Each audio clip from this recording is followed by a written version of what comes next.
Dubai transfer ভিসার নতুন সুখবর। দুবাই ভিসা চালুর প্রক্রিয়া ত্বরান্বিত। আসসালামু আলাইকুম, সবাই কেমন আছেন? আশা করি ভালো আছেন। প্রিয় দুবাইগামী ভাই এবং বোনেরা এবং দুবাই অবস্থানকারী ভাই এবং বোনেরা, আপনারা যারা দুবাই অবস্থান করছেন তাদের সবার যে চাহিদার অংশ সেটা হচ্ছে inside transfer visa. Inside transfer ভিসার কী অবস্থা, কবে চালু হচ্ছে বা চালু হয়েছে কিনা, এবং বাইরে থেকে যেই ভিসা, আউটসাইড যে ভিসাগুলো রয়েছে, ফ্রি জোন ব্যতীত অন্যান্য যে ভিসাগুলো আছে সেগুলো আসলে চালু হয়েছে কিনা, আজকে আমরা এসব ব্যাপারে বিস্তারিত আলোচনা করব।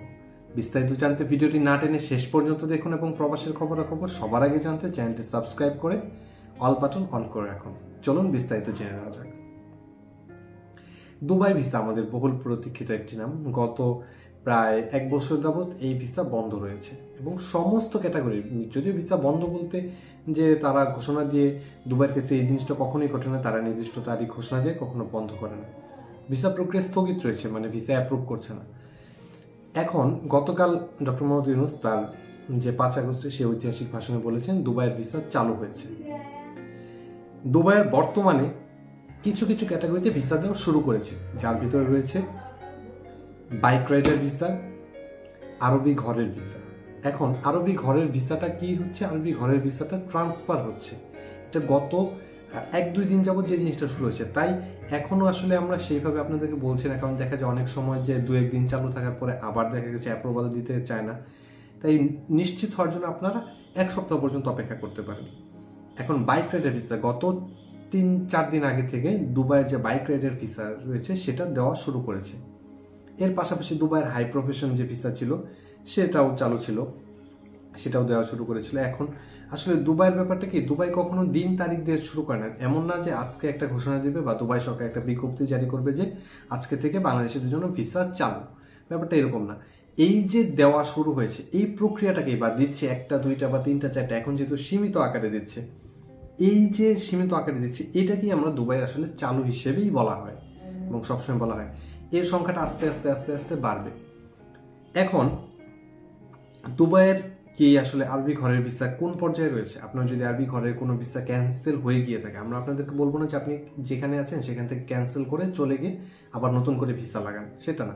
আপনার ক্যান্সেল হয়ে গিয়ে থাকলে এটা গত 2 দিন যাবৎ কিছু দিনে দেখা গেছে 5টা 10টা এরকম কিছু আমাদের কাছে সাকসেস রেট, এবং কিছু লোকজন আমাদেরকে জানিয়েছে যে তাদের আরবি ঘরের ভিসাটা হয়েছে। এরপর যেটা রয়েছে দুবাইয়ের পার্টনার ভিসার কি অবস্থা। দুবাইয়ের পার্টনার ভিসা বর্তমানে কিছু কঠিন নিয়ম দ্বারা আবদ্ধ রয়েছে, কিন্তু সেটা শারজাহ এবং আবুধাবি যে জায়গাগুলো আছে সেই জায়গাগুলোর ক্ষেত্রে দেখা গেছে যে হচ্ছে। এখন ইনসাইড ট্রান্সফার ভিসার ব্যাপারে কি মানে সুসংবাদ বা কাজ রয়েছে, আমরা ইন্টারনাল সূত্র থেকে জানতে পেরেছি যে 10 থেকে 15 আগস্টের মাঝখানে এই ব্যাপারে একটি সুস্পষ্ট এবং বৃহৎ ঘোষণা আসবে ইনসাইড ভিসা চালুর ব্যাপারে। আমরা আপনাদেরকে এখনই নিশ্চিত করে বলছি না, তবে মোটামুটি বলা যায় যে এই মাঝেই ঘোষণা চলে আসবে, বা ঘোষণা বলতে বা আমরা মানে নিশ্চিত হতে পারবো যে ম্যাসিভ আকারে আসলে ট্রান্সফার ভিসা দেওয়া শুরু করেছে, যদিও এখনো খুব সীমিত পরিসরে দিচ্ছে। এছাড়াও যেটা রয়েছে সেটা হচ্ছে ফ্যামিলি ভিসা। এখন আউটসাইড যে ফ্যামিলি ভিসার ব্যাপারটা আছে এটা আসলে হচ্ছে না। আউটসাইড পূর্বে যেরকমভাবে দিত যে আপনি ঢালাওভাবে ফ্যামিলি স্পন্সর করতে পারলে ফ্যামিলি চলে যেতে পারতো, এই জিনিসটা এখনও হচ্ছে না। তবে ইনসাইড ফ্যামিলি, যেটা ধরেন আপনি দুবাই আপনার ফ্যামিলি আছে, আপনার চাকরি, আপনি আবুধাবিতে চলে যাবেন, তাহলে সেক্ষেত্রে আপনি দুবাই থেকে আবুধাবিতে যেতে পারবেন। এখন অনেকে বলবেন ভাই দুবাই আর আবুধাবি তো আমিরাতের অংশ, কিন্তু সেক্ষেত্রেও একটা আসলে পারমিটের ব্যাপার রয়েছে সেখানেও।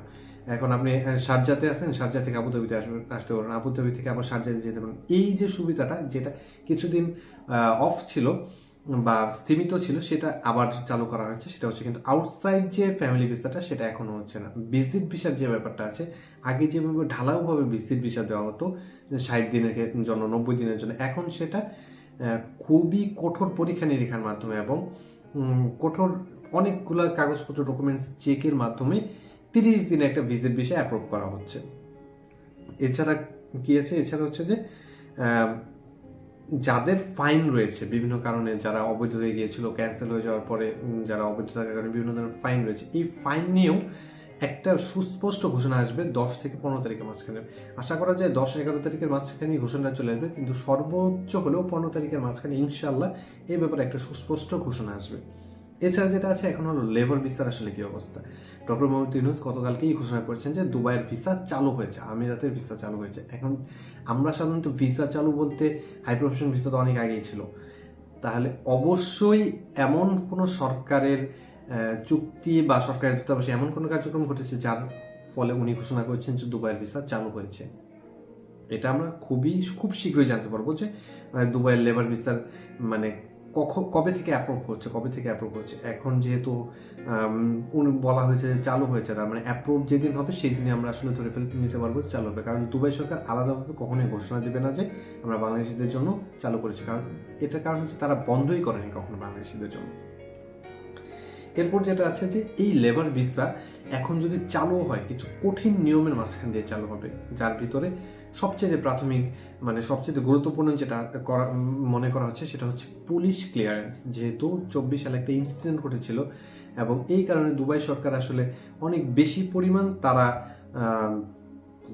সিকিউরড হয়ে গিয়েছে পৃথিবীর যে কোনো দেশ থেকে আনার ক্ষেত্রে। এটা তারা নতুনভাবে ইমপ্লিমেন্ট করেছে যে তাদের সেখানে আসার জন্য হলে এখন পুলিশ ক্লিয়ারেন্সের প্রয়োজন পড়বে। সেক্ষেত্রে যাদের বিচারাধীন মামলা থাকবে, যাদের নামে ওয়ারেন্ট থাকবে বা যাদের নামে পুলিশের কোনো অভিযোগ থাকবে বা মারাত্মক কোনো গুরুতর অপরাধের যাদের পূর্ব অভিযোগ থাকবে, তাদের ক্ষেত্রে আসলে দুবাই যাওয়াটা এখন একটু কঠিন হয়ে যাবে, একটু না ভালো রকম কঠিন হয়ে যাবে।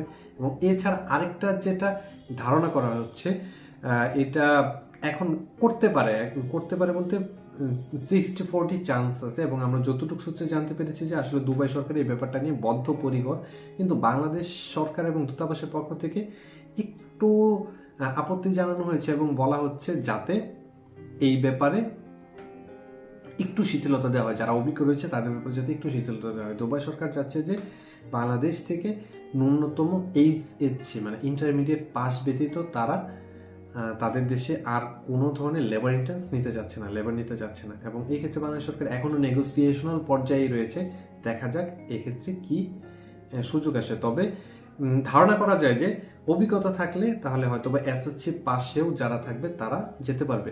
বর্তমান সময়ে যে অবস্থায় যাচ্ছে পৃথিবী, যে ধরনের প্রযুক্তি নির্ভর, যে ধরনের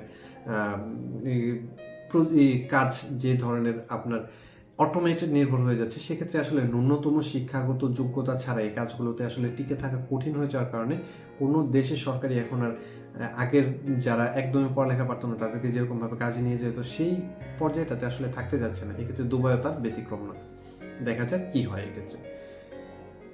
তো এই ছিল আমাদের পক্ষ থেকে আজকে আপনাদের জন্য যেই সুখবরের কথা বলছিলাম সেই সুখবর। তবে আপনারা নিশ্চিত থাকতে পারেন ইনশাআল্লাহ আপনারা 5 থেকে 10 দিনের মাঝখানে দুবাইয়ে যাওয়ার পূর্ণাঙ্গ গাইডলাইন পেয়ে যাবেন। ভিডিওটি ভালো লাগলে লাইক, কমেন্ট এবং শেয়ার করে অন্যকে দেখার সুযোগ করে দিন। এবং ভিডিওটি যার জন্য উপকারী মনে হয় তাকে শেয়ার করে তাকে জানার সুযোগ করে দিন। দুবাইয়ের ভিসা এবং প্রবাসী যে কোনো খবর সম্পর্কে জানতে চ্যানেলটি সাবস্ক্রাইব করে অল বাটন অন করে রাখুন। ধন্যবাদ।